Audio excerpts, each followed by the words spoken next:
ने 305 सीटें एनडीए के लिए प्रेडिक्ट की थी और कहीं ना कहीं उसके आंकड़े के पार, यानी हमारा एआई एग्जिट पोल जो कई लोग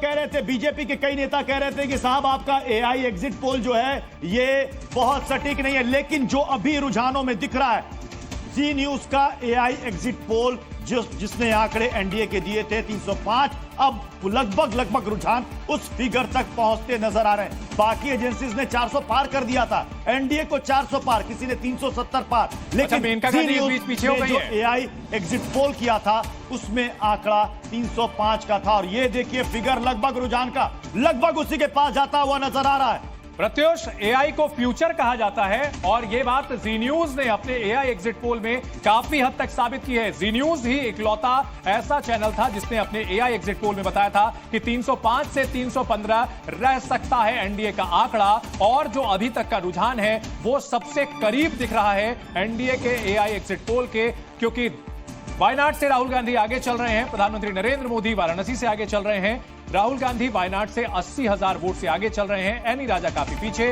के सुरेंद्रन भी काफी पिछड़ते हुए नजर आ रहे हैं। वायनाड से राहुल गांधी आगे, रायबरेली से भी आगे चल रहे हैं।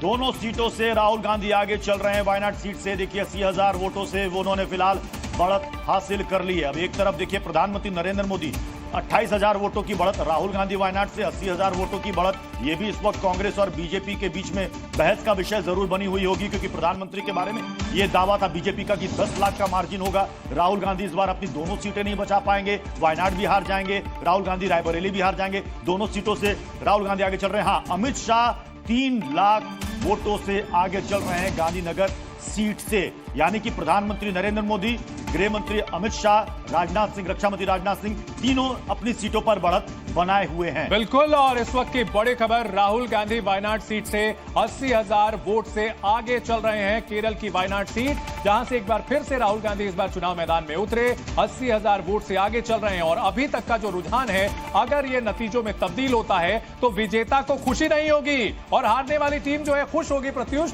ये ऐसा पहली बार हो रहा होगा और भारत की जो जनता है वो ही इस तरह का सबक दे सकती है। अलग अलग राज्यों में बिल्कुल अलग अलग पैटर्न दिख रहा है और हमारा जो एग्जिट पोल था जी न्यूज का एआई एग्जिट पोल, वो सबसे नजदीक दिख रहा है। अगर अभी तक के रुझानों की अगर बात करें तो जी न्यूज